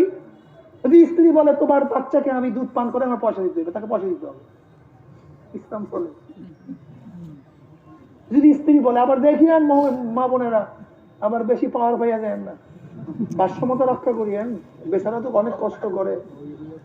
যদি স্ত্রী বলে আমি তোমাকে পাক করিয়া খাওয়াইতে পারবো না, তোমার জন্যই হুকুম দেন, আদেশ নেই আমাকে পাক করে খাওয়াতে হবে, আশ্চর্য হয়ে গেছেন না? মহিলাদের কি মর্যাদা যে দান করছে ইসলাম, এটা চিন্তাই। আর এই গাঁদাগুলি সম অধিকার, পাগল কোথায়, কি অধিকার স্যার? আচ্ছা মিথ্যা কথা না বলেন তো, সম অধিকার হবে না ন্যায্য অধিকার হবে? সম অধিকার চাও? তা মা মহিলা না, স্ত্রী, মেয়ে, বোন সমান করো তো, অধিকার সমান দিয়ে দাও তো। বোকারাম চোখগুলো। আমাকে প্রাইম মিনিস্টার কি, আমি কি, তা সমান করে দাও, আমাকে প্রাইম মিনিস্টার বানায় দাও, সমান করে দাও। কি আজীব, সম অধিকার হয় কিভাবে? কি হবে ভাই?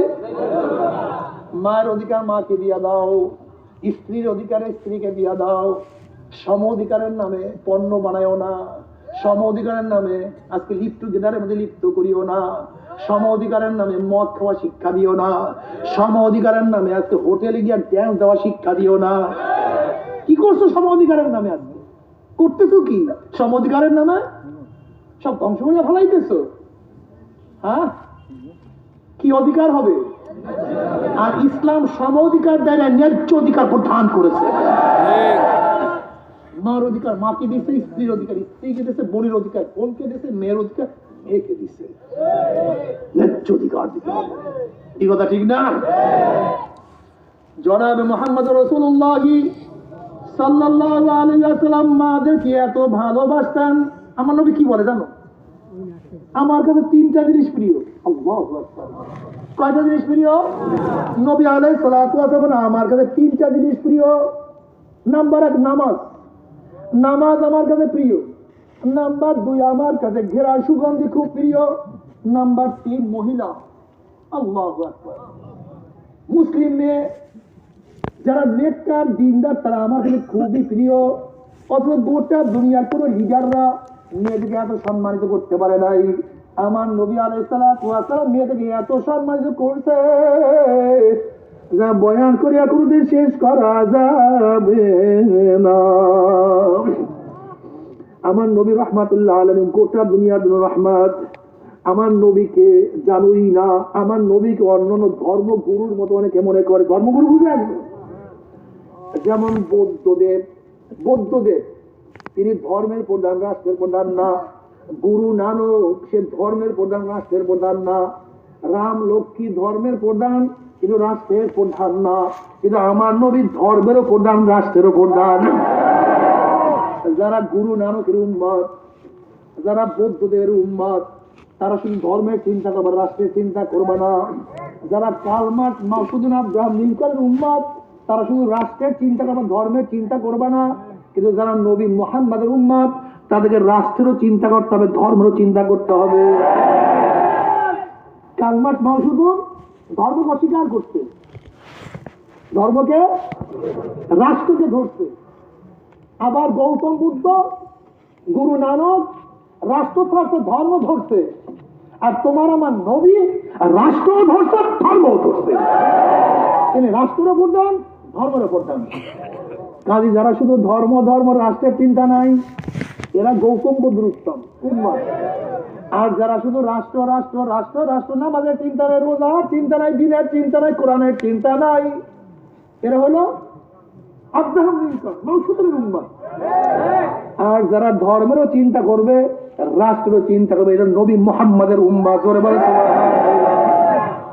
দরবেশ হয়েছে একজন পীর, ওরে পরবেশ রে, কারণ আমি পীর সাহেব, আমি রাষ্ট্রের চিন্তা করি না, তোমার মাথাটা ভেলুই নাই, তোমার পড়াশোনাই নেই।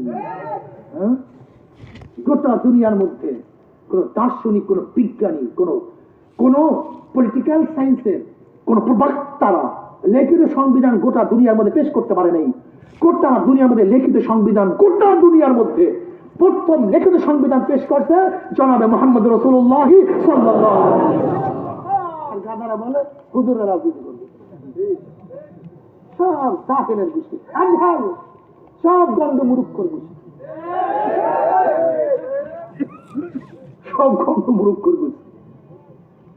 আমরা মসজিদের ইমাম থাকবো, আমরা রাষ্ট্রের ইমাম থাকবো, আমরা মসজিদে আল্লাহু আকবারের ধ্বনি দেব, আবার সংসদে আল্লাহু আকবারের ধ্বনি চলতে থাকবে। আমরা মসজিদে ইনসাফ কায়েম করব, সমাজের মধ্যে ইনসাফ কায়েম করব, আমরা মসজিদে ন্যায়ের কথা বলবো। আর সংসদে গিয়া ওই চোরটারা দিয়ে আকামের কথা কইবে না। আমরা মসজিদে বসে মসজিদের মেম্বারও আল্লাহর কথা বলবো, রসুলের কথা বলবো, ওই সংসদে আল্লাহ এবং আল্লাহ রসুলের কথা বলবো। যে ইসলাম ছাড়া উপায় নাই, ইসলাম ছাড়া মুক্তি নাই, ইসলাম ছাড়া মুক্তির কেউ গ্যারান্টি দিতে পারে না। মুসলমান ইসলাম নেও, ইসলাম বুঝো, ইসলামে তো বুঝো নাই, সমস্যা এখানে বুঝেন নাই। অর্থ কি? আল্লাহর রঙে রঙিন হও। আল্লাহর রঙের উত্তম রং কি বুঝলেন কি? আয়াত অনেক কি বুঝেন না, অনেক আলেম আয়াতের তর্জমা বুঝবে না, বিশ্বাস করেন না। দেখেন আমি এখন তর্জমা করবো, দেখবেন অনেকের জেল সাফ হয়ে যাবে, এখনই সাফ হয়ে যাবে। আল্লাহ পাকের অনেকগুলি গুণ আছে, সেই গুণে আমাদেরকে গুণান্বিত হইতে বলছেন। আল্লাহ পাক রহমান, রহমান শব্দের অর্থ কি? দয়ালু, তোমাকেও দয়ালু হতে হবে। আল্লাহ পাক গফফার, গফফার অর্থ কি? মাফ করনেওয়ালা, ক্ষমাশীল, তোমাকেও ক্ষমা করতে হবে। আল্লাহ পাক রাজ্জাক মানে কি? রিজিক দানকারী, তোমাকেও আরেকজনকে খাওয়াতে হবে। সিমকাত আল্লাহ, আল্লাহর গুণে গুণান্বিত হও। কি কথা ঠিক না? আল্লাহ পাক সাত্তার, সাত্তার অর্থ কি? গোপন করনেওয়ালা, যে গোপন করিয়া দেয়। তুমি আর একজনের দোষকে গোপন করতে হবে, এটা আল্লাহ পাকের গুণে গুণান্বিত হওয়া। কথা ঠিক না? আল্লাহ পাক মালিক, আল্লাহ পাক বাদশা, তোমাকেও বাদশা হতে হবে। সেই চিন্তা করি তোমার মধ্যে, বাদশাহী হওয়ার চিন্তা করি। তা কিসের গুণ? কোথায় গুণ অর্জন করলাম? তুমি তো আসলে ইসলাম বুঝো নাই, কোরআন বুঝো নাই। আল্লাহর গুণে গুণান্বিত হও। আল্লাহর যতগুলি গুণ আছে তোমার মধ্যে সেই গুণের ভাব প্রভাব থাকতে হবে। এক আলেম সাহেব, এক পীর সাহেবের বক্তৃতা করতে আছে, আমরা রাজনীতি করি না, আমরা রাজনীতির বাহিরে। এক এমপি সাহেব ছিল, নাম বলবো না, নাম বলতে পারি, আব্দুল্লাহ ওয়াল সাহেব, পিরিজপুরের এমপি সাহেব। তার সামনে বলতে আছে আমরা রাজনীতি করি না, রাজনীতি পছন্দ করি না, এই বলে চলে যেতেছিল। অমনি আব্দুল্লাহ ওয়াল সাহেব বলছে, হুজুর আমি একটু কথা বলবো, আমার কথা শুনিয়ে তারপর যান। বলে কি বললাম? সে কিন্তু আওয়ামী লীগের এমপি, সে আওয়ামী লীগের এমপি। বলে হুজুর আমার নবী রাজা ছিলেন কি ছিলেন না? কথা বলেন না। রাজনীতি করতে করতে রাজা হয়, রাজনীতি করতে করতে রাজা হয়। তা আপনি যদি রাজনীতি না করেন তা রাজা হবেন কিভাবে? নবী তো রাজা ছিল। এক কথা এমন ভাঙা ভাঙছে, মনে করছে আওয়ামী লীগের লোকজন একটু খুশি হবে এই কথাটা বললে, বিএনপির লোকরা একটু আদর করবে, জাতীয় পার্টির লোকরা একটু পেয়ার করবে। সব দুনিয়া, সব দুনিয়া, সব পেয়াটার পিঠ, সব পেয়াটার, যত কিছু দেখেন সব পেয়াটার পিঠ, আর কিছু না। খামু কি?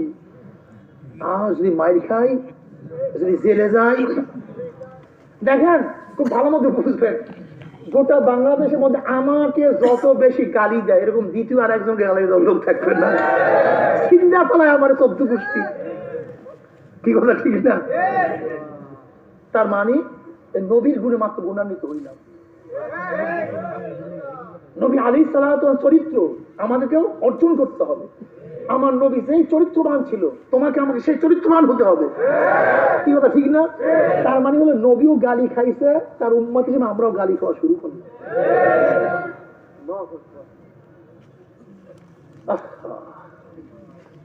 বর্তমান আমরা পীর যারা আছি আমরা কি চাই? আমাদেরকে গালি দেও চাই না, আমাদেরকে সম্মান করে ইজ্জত করে।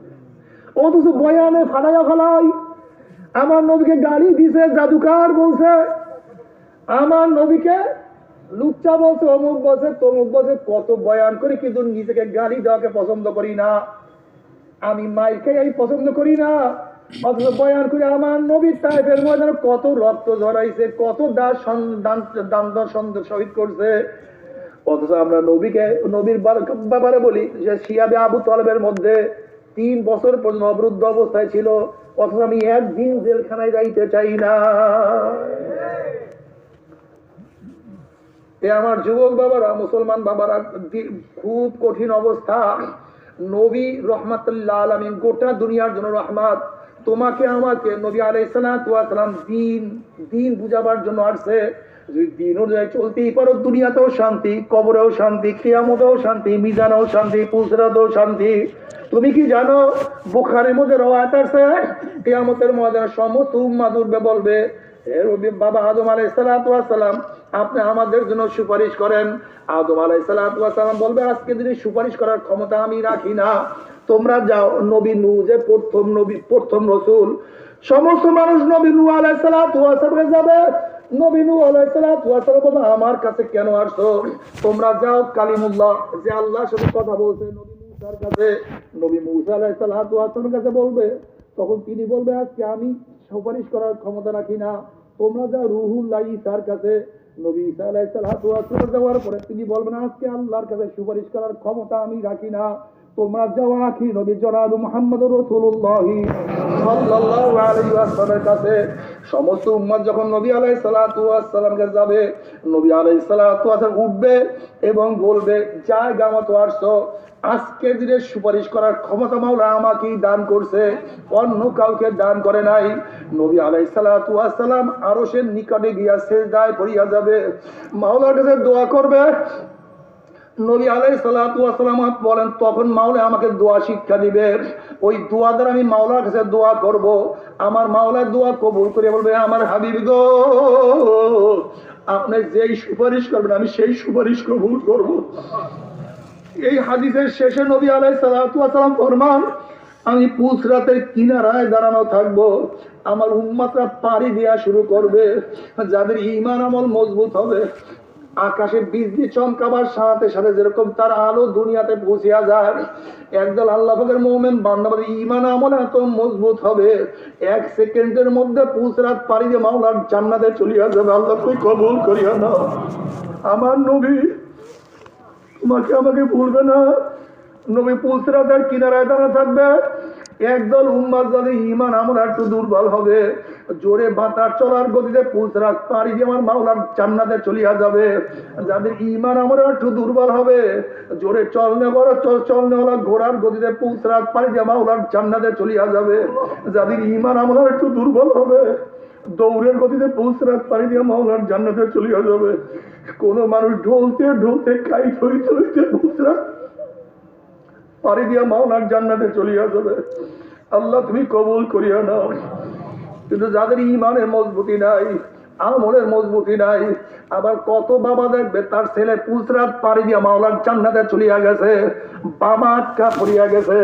যেরকম নবী ইব্রাহিম আলাইহিস সালাতু ওয়াস সালাম দেখবে, বাবা দেখবে নবী ইব্রাহিম আলাইহিস সালাতু ওয়াস সালাম বাবা দেখবে তার ছেলে নবী ইব্রাহিম পুসরাত পাড়ি দিয়া মাওলার জান্নাতে চলিয়া গেছে, বাবা আটকা পড়িয়া গেছে।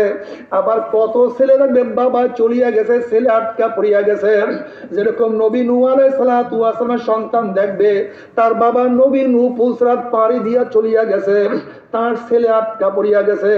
কত স্বামী দেখবে তার স্ত্রী চলিয়া গেছে, স্বামী আটকা পড়িয়া গেছে।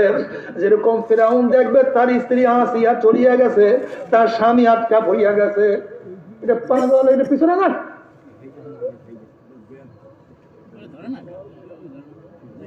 বসেন। কত স্ত্রী দেখবে তার স্বামী চলিয়া গেছে, স্ত্রী আটকা পড়িয়া গেছে। যেরকম নবী লূত আলাইহিস সালাতু ওয়াস সালামের স্ত্রী দেখবে তার স্বামী নবী লূত পাড়ি দিয়া মাওলার জান্নাতে চলিয়া গেছে, তার স্ত্রী আটকা পড়িয়া গেছে। কত গোলাম দেখবে তার মালিক চলিয়া গেছে, গোলাম আটকা পড়িয়া গেছে। আবার কত মালিক দেখবে তার গোলাম চলিয়া গেছে, তার মালিক আটকা পড়িয়া গেছে। কত উস্তাদ দেখবে ছাত্র চলিয়া গেছে, উস্তাদ আটকা পড়িয়া গেছে। আবার কত ছাত্র দেখবে উস্তাদ চলিয়া গেছে, ছাত্র আটকা পড়িয়া গেছে। কত মুরিদ দেখবে পীর চলিয়া গেছে, মুরিদ আটকা পড়ছে। আবার কত পীর দেখবে মুরিদ চলিয়া গেছে, পীর আটকে পড়িয়া গেছে।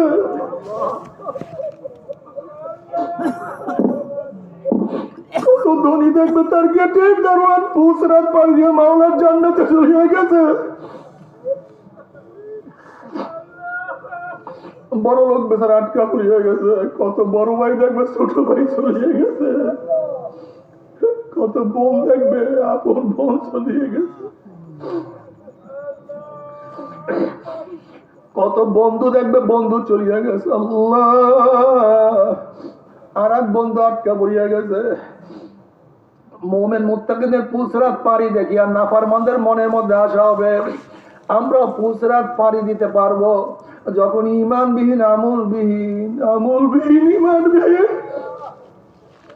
হামাগুড়ি হাপ্পুর দিয়ে আস্তে আস্তে আস্তে আস্তে পুসরাত উঠবে।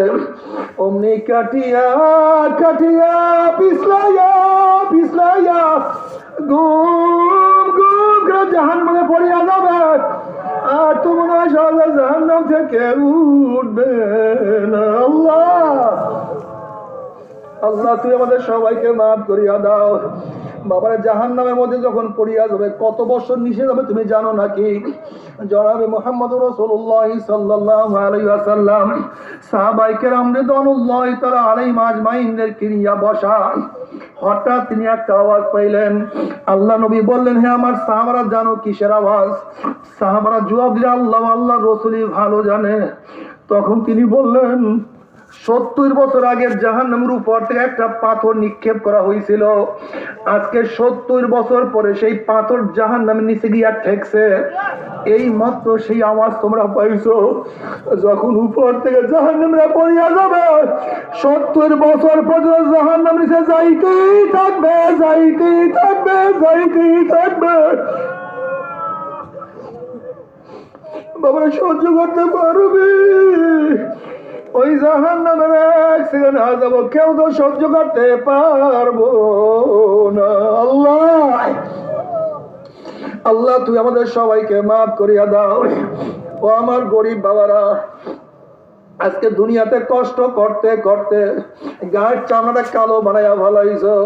রিক্সা বহন করতে করতে আরাম কি জিনিস করতে পারো নাই। আহা, কাজ করতে করতে সুখ শান্তি অনুভব করতে পারো নাই। আবার কবরে গিয়াও যদি কষ্ট শুরু হইয়া যায়, এর সে তো বড় কবর আর কিছু হইতে পারে না। আমার বড় লোক বাবারা, আজকে শক্ত বিছানায় ঘুম আসে না, ছোট্ট একটা কাঁটার আঘাত সহ্য করতে পারো না। আরে খালি পায়ে জমিনের মধ্যে হাঁটতে পারো না, পায়ের মধ্যে ব্যথা লাগে। আর খোদা না খাস্তা, খোদা না খাস্তা, কবরের মধ্যে যদি 99টা সাপের কামড় শুরু হইয়া যায়, যদি কবরের মধ্যে গুর্জার বাড়ি শুরু হইয়া যায়, দুই পাশের মাটি দুই চাপ দিয়া ফেলায়, বাবারে কিভাবে সহ্য করবো রে বাবা? ও আমার বড় লোক বাবারা, খবরদার হিসাব নিকাশ না মিলে কেউ মাওলার কবরে যাইও না। ইমাম গাজ্জালী রাহমাতুল্লাহ আলাইহি বলেন, বড় লোকদের কবরের আযাব গরিবদের চেয়ে 70 গুণ বেশি অনুভব হবে। যখন কবরের মধ্যে আযাব শুরু হয়ে যাবে, দুনিয়ার আরাম আয়েশের কথা মনে পড়বে। মানুষ আমাকে এত সাহায্য করতো, এত সম্মান করত, আমার বিল্ডিং এই ধরনের ছিল, আমার গাড়ি এত দামি ছিল। দুনিয়ার সুখ শান্তির কথা মনে পড়ার সাথে সাথে কলিজার মধ্যে তীরের মতো আঘাত লাগতে থাকবে। আল্লাহ তুই আমাদের সবাইকে মাফ করিয়া দাও। জাহান্নামের মধ্যে জাহান্নামীরা পানি পানি পানি করে চিল্লাইতে থাকবে। আল্লাহ পাক ডাক দেব, ফেরেশতারে এই নাফরমানকে দুনিয়াতে কত নেয়ামত আমি ভোগ করাইছি, ওয়া ইন তাউদ্দু নি'মাতাল্লাহি লা তুহসুহা, আমার এত নেয়ামত হিসাব করিয়া কোনোদিন শেষ করতে পারবো না। একটা গরুর বাচ্চা সারা রাত্র বান্ধিয়া রাখছে, গরুর বাচ্চাটি একবার শুইছে আর একবার দাঁড়াইছে, হাম্বা কইয়া ডাক মারছে। মনে হয় যেন গরুর বাচ্চা বলছে, মা গো আমার জিব্রা গলা শুকায় গেছে, আমাকে এক চুমুক দুধ দাও। আমার গরুটা ডাক দিয়া বলছে, আমার বাচ্চা, মাওলা আমাদেরকে বনি আদমের জন্য বানাইছে, ওই বনি আদম খাইয়া লইয়া যতটুক থাকবে তা খাইয়া মাওলার শুকরিয়া আদায় করবি। এ ফেরেশতারে গরুর বাচ্চার দুধ গরুর বাচ্চাকে না খাওয়াইয়া আমি বনি আদমকে খাওয়াইছি। আমার এত নেমাদ একটা জ্যাতা মাছ উঠাইয়া পাচার মারছে, পাচারের সাথে মাছটা দেখা হয়ে গেছে, খাওয়া বন্ধ আমি তোদের জন্য হালাল করছি। একটা মুরগি জবাই দিয়া বলাইছে, মুরগিটা কত লাফালাফি করছে, খাওয়া বন্ধাকে আমি তোদের জন্যই হালাল করছি। একটা গরু বান্ধিয়া জবাই দিয়া বলাইছে, গরুটা কত লাফালাফি করছে, খাওয়া বন্ধাকে আমি তোদের জন্যই হালাল করছি। আমার এত নিয়ামত খাইয়া লইয়া যারা আমার হুকুম মানে নাই, নামাজ পড়ে নাই, রোজা রাখে নাই, সুন্নাত অনুযায়ী নিজেকে চালায় নাই, রোজা রাখে নাই, পর্দা করে নাই, ওদেরকে আমি জাহান্নামের মধ্যে ঠান্ডা জাতীয় ঠান্ডা পানির ব্যবস্থাও রাখি নাই। লা ইয়াযুকুনা ফিহা বারদান ওয়ালা শারাবা ইল্লা হামিমা ওয়া গাসসাকা জাযাউ ইফাকা, আমি ওদের জন্য গরম পুজ এবং গরম পানির ব্যবস্থা রাখছি। ওই পানি এবং পুজ এত গরম হবে, যখন জাহান্নামের লোকের চেহারার সামনে পানি এবং পুজ নিয়ে আসা হবে, পানি এবং পুজের গরমে চেহারার চামড়া খুলিয়া জাফা করে পড়িয়া যাবে। এরপরে পানি তৃষ্ণা মিটবে না, যখন ডক ডক করে পানি এবং পুজ গিরিয়া খাইয়া ফেলাইবে, পেটের মধ্যে গিয়া নারী বুড়ি সব জ্বালাইয়া পোড়াইয়া গলাইয়া পিছনের রাস্তা দিয়া জুব জুব করে ফালাইয়া দিবে। আল্লাহ পাক কালামে পাকের মধ্যে ফরমান, লা ইয়ামুতু ফিহা ওয়ালা ইয়াহইয়া, মানুষ মরবেও না, মানুষ বাঁচবেও না, জীবন বাহির হবে কিন্তু বাহির হবে না। বাবারা সহ্য করতে পারবি? ওই জাহান্নামের এক সেনা যাব, কেউ তো সহ্য করতে পারবো না। আল্লাহ তুই আমাদের সবাইকে মাফ করিয়া দাও। তবে মুমিন মুসলমান বলতে সবাই মনে চায় গুনাহ থেকে ফিরিয়া নেক আমল করিয়া মাওলার জান্নাতে কিন্তু সবাইরই যাইতে মনে চায়। গুনাহ নিয়া মাওলার জাহান্নামে কাউরি কিন্তু যাইতে মনে চায় না। কিন্তু কেনই বা আমরা নেক আমল করতে পারি না, কেনই বা গুনার কাম ছাড়তে পারি না? এর মূল কারণ হলো আপনার এবং আমার পিছনে নফস এবং শয়তান লাগিয়া রইছে। এই নফস এবং শয়তানকে ফেরার জন্য যে কোন একজন হক্কানি আল্লাহর ওলির হাতে হাত দিতে হবে রে বাবা। খবরদার, বর্তমান জমানায় পীর বুঝে ভেজাল, ব্যবসা, দলাদলি, হিংসা, ফাসাদে প্রদ হয়ে গেছে। সমস্ত আল্লাহর ওলির একমত, যেই পীরের 5 জন মুরিদের মধ্যে কম পক্ষে 3 জনকে ডাকবা, আলহামদুলিল্লাহ সুন্নাত মুআফিক আমল আকলাক মজবুত হয়ে যাইতে আছে, গুনার কাম ছাড়তে আছে, নেকের আমল ধরতে আছে, কলব নরম হইয়া চোখে পানি আসতে আছে। বৃক্ষতর নাম কি, ফলে পরিচয়। আমি চরমুনায় বুঝি না, চরমুনার দাওয়াত প্রশংসা প্রচার প্রসার করার জন্য আসি নাই বাবা। চরমুনায় যাওয়ার তোমার কোনো দরকার নাই, কোনো দরকার নাই, কোনো দরকার নাই। তুমি যার কাছে গিয়া পারো গুনার কাম ছাড়ো, নেকের আমল ধরো, কলম নরম করিয়া চোখে পানি নিয়া মাওলার কবরে যাইও। যেরকম দুনিয়ার ঘরে আগুন লাগলে পানি ছাড়া নিবানো যায় না, ঠিক তদ্রুপ তোমার এবং আমার গুনার দ্বারা যে জাহান্নামের আগুন জ্বলিয়া রইছে, চোখের পানি ও ছাড়া জাহান্নামের আগুন নিবানো সম্ভব না। কাজী বাবা আমার জন্য দোয়া চাই, আমিও দোয়া করি, সবাই সবার জন্য প্রাণ খুলিয়া দোয়া করো, যেন কিয়ামতের ময়দানে গলাগলি বাঁধিয়া মাওলাই একসাথে জান্নাতে যাওয়ার তৌফিক দিয়া দেয়। আল্লাহুম্মা আমিন, আল্লাহুম্মা আমিন, আল্লাহুম্মা আমিন। আল্লাহ তুমি মাঠের দিকে তাকাইয়া দেখো তোমার বান্দারা কেন কান্দে।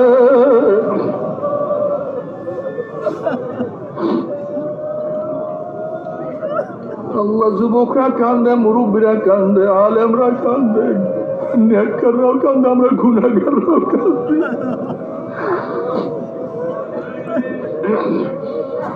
আমার পর্দার মা আপনার দুই হাত তুলিয়া মাওলার তবে কান্দো আর মাওলার কাছে মাপ চাও। কান্না না আসলে মনের ভিতরে মন একদিন এই ঘরের দরজা দিয়ে নতুন বউ হইয়া উঠছিল রে মন। কত মেয়ে লোকে শরবত খাওয়াইছে, কত মেয়ে লোকে বাতাস করছে, আবার একদিন এই ঘরের দুয়ার দিয়া মরালা শুয়া বাইর হব। ছেলে কান্দে মামা করে, মেয়ে কান্দে মামা করে, ওরে মঞ্চ তো আর দিব না। আল্লাহ কত আলেম ওলামাদেরকে নিয়ে হাত তুললাম রে মাওলা। আল্লাহ কত সাদা দাড়িওয়ালা ভাইদেরকে নিয়ে হাত তুললাম রে মাওলা। আল্লাহ তোমার হাবিব বলছে সাদা দাড়িও যখন কান্দন নয় তখন তুমি লজ্জা পাইয়া যাও। আমার মাওলা এত মেহেরবান, আমার মাওলা এত দয়াবান।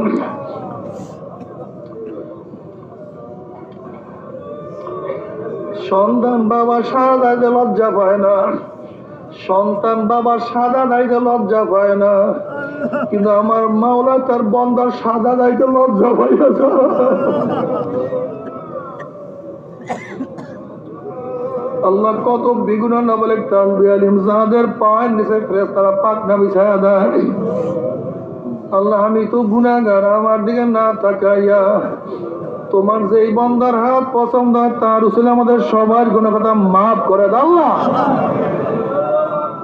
আল্লাহ তুমি মাফ করবাই না, ক্ষমা করবাই না।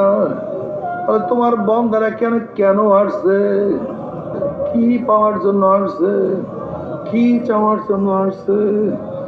আমরা দুনিয়া পাওয়ার জন্য আসি নাই, দুনিয়া চাওয়ার জন্য আসি নাই, দুনিয়ার বিপদে পড়িয়াও কেউ আসি নাই। কেউ নামাজ কাজা করিয়া ফেলাইছি, কেউ রোজা ছাড়িয়া দিছি, কেউ বেপর্দা জেনার মধ্যে লিপ্ত হয়ে গেছি, কেউ হারাম কবিরা গুনাহ করিয়া ফেলাইছি। আল্লাহ আমরা জাহান্নামের কাজ করিয়া ফেলাইছি। আল্লাহ জাহান্নামের খাতা থেকে আমাদের নামটা কাটিয়া দাও। আল্লাহ জাহান্নামের খাতা থেকে আমাদের নামটা কাটিয়া দাও। আল্লাহ জান্নাতুল ফিরদাউসের মধ্যে আমাদের নামটা উঠায়া নাও। আল্লাহ আমার যুবক বাবাদেরকে কবুল করিয়া নাও। আল্লাহ আমার যুবক বাবাদেরকে কবুল করিয়া নাও। আল্লাহ আমার যুবক বাবাদেরকে কবুল করিয়া নাও। আল্লাহ আমার মুরব্বী বাবাদেরকে কবুল করিয়া নাও। আল্লাহ আমার মা বোনকে কবুল করিয়া নাও। আল্লাহ আমরা যারা হাত তুললাম জানি না কার মা নাই, বাবা নাই। আমাদের চেয়ারম্যান হিসেবে বাবা মারা গেছে, জানি না কার বাবা নাই, স্ত্রী নাই, স্বামী নাই, ভাই নাই, বন্ধু নাই, আত্মীয় নাই, স্বজন নাই। আল্লাহ যত মুমিন মুমিনাত, যত মুজাহিদরা কবরে শুয়ে আছে সবার কবরে আযাবকে মাফ করে দাও। খাস করে আমাদের শায়খ ও মুর্শিদের কবরকে জান্নাতের বাগিচা বানায়া দাও। মা দাদা সহ তামাম দুনিয়ার মা শায়খদের মাকামকে জান্নাতের মধ্যে বুলন্দ করে দাও। আমাদের আহলে আওলাদ তোমার খাস গোলাম বান্দিকে কবুল করে নাও। রব্বানা হাব লানা মিন আজওয়াজিনা ওয়া যুররিয়াতিনা قرة عين واجعلنا للمتقين إماما رب ارحمهما كما ربياني صغيرا وصلى الله تعالى على خير خلقه محمد وآله وأصحابه وأزواجه وأتباعه أجمعين ارحمنا معهم برحمتك يا أرحم الراحمين. আমরা প্রত্যেক গাছের ডাইন হাত লাগাই বসে সবাই তওবা করি, সবাই তওবা করি। প্রত্যেক গায়ের সাথে ডাইন হাত লাগাবে, সবাই তওবা করি। পর্দানের মা বোনেরা আপনারা নিয়াত করেন, মুমিনদের সাথে তওবা করতেছি। নবী আলাইহিস সালাতু ওয়াস সালাম ফরমান, আত-তাইয়িবু মিনাজ যামবি কামান লা যামবা লাহ। আল্লাহ পাকের বান্দা আমাদের গুনাহ থেকে তওবা করতে দেরি, আমার মাওলার মাফ করতে 1 সেকেন্ডও দেরি হয় না। আজ এখনই আমরা তওবা করি। এই তওবার মধ্যে যাদের বায়াত হন, নিয়াত মুরিদ হন, নিয়াত তারা নিয়াত করে মুরিদ হয়ে গেলাম। আর যাদের মুরিদ হন, নিয়াত নাই, তারা নিয়াত গান গুনাহ থেকে তওবা করলাম। আল্লাহ পাক আমাদের প্রত্যেকের নেক নিয়াতকে কবুল করে নেবেন। সবাই আমার সাথে যাবেন, আউযু বিল্লাহি মিনাশ শাইতানির রাজিম, বিসমিল্লাহির রহমানির রহিম, আশহাদু আল্লা ইলাহা ইল্লাল্লাহু ওয়াহদাহু লা শারীকা লাহু ওয়া আশহাদু আন্না মুহাম্মাদান আবদুহু ওয়া রাসূলুহু। तौबा किया मैंने सब बुरी बातों से और सब बुरी कामों से। ऐ मेरे अल्लाह, इस तौबा को कबूल कर और बयात किया मैंने तरीका चिश्तिया, सबरिया, कादरिया, नक्शबंदिया, मुजद्दिदिया के ऊपर हाथ फकीर सैयद मोहम्मद फैजुल करीम खलीफा शायखुना मुर्शिदुना मरहूम जनाब हजरत मौलाना सैयद मोहम्मद फजलुल करीम साहिब के मेरे अल्लाह इस तरीके की नेमतों मेरे नसीब कर और जमात में रसूलुल्लाह सल्लल्लाहु अलैहि वसल्लम के मेरे हश्र का आमीन। भाई कয়েকবার দোয়া নুস লা ইলাহা ইল্লা আনতা সুবহানাক। প্রত্যেকের বালা মুসিবত খাস করে আগামী 19 তারিখ বসেন দোয়া করে ওঠেন। আগামী 19 তারিখ নভেম্বরে শুক্রবার জুমা সবাই জুবলি হাই স্কুল মাঠ পটুয়াখালী হযরত ঈশাবুজের চরমনায় আমির বুঝার হযরত ঈশাবুজের চরমনায় ওয়াজ মাহফিল আমরা সবাই যাব।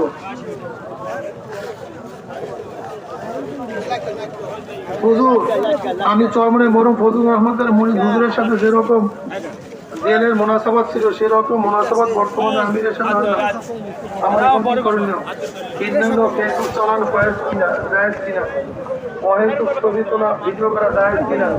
শোনেন, যেই জিনিস বাহিরে ছবি বাহিরে এই ছবি বিনা করলে জায়েজ নাই।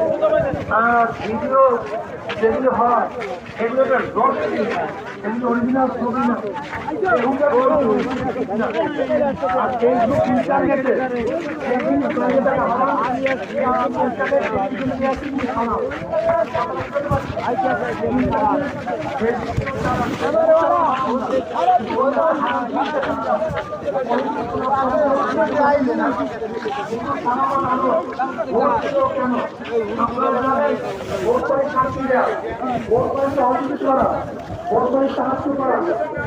সমর্থন করা যদি আমরা না করো, একটা খারাপ করতে নেন তাহলে আপনি খারাপ ছবি লিপ্ত হয়ে যাবেন। আপনি যদি ইসলামের বাইরে আন্দোলনে ভোট দেন তাহলে আপনি ইসলামের বাইরে নিজে আন্দোলন সমর্থন করবেন, তাহলে আপনার অনেক মারাত্মক খারাপ কিন্তু হবে। এই ব্যাপারে 24 ঘন্টা আমার দরকার হলে ভোট দিও কেন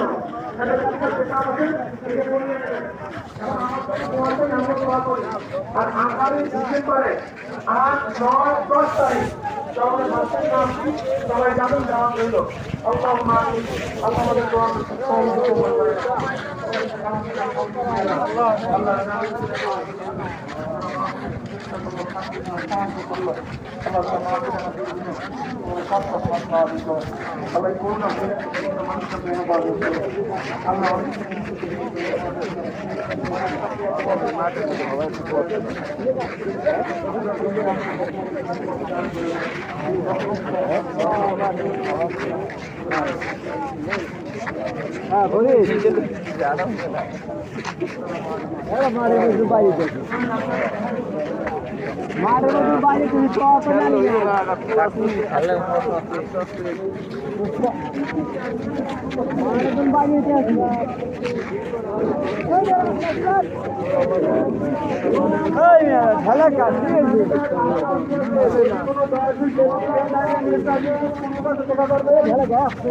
একটি মানিকা খেলানো দিয়েছে যদি কোনো দয়াশীল পেটে ফেয়ে থাকে নেতাদের পূর্ব চেষ্টা করছেন। একটি জরুরি আলাদনি বাউগাঁও থানা 5 নং সূর্যমণি ইউনিয়ন ইসলামিক আন্দোলনের মনোনীত প্রার্থী আল্লাহ দরজত মাওলানা ইনামুল হক কবি তার প্রতীক 8 টাকা 11 তারিখ নভেম্বর 11 তারিখ নির্বাচন তার জন্য সবাই দোয়া করবেন ইনশাআল্লাহ।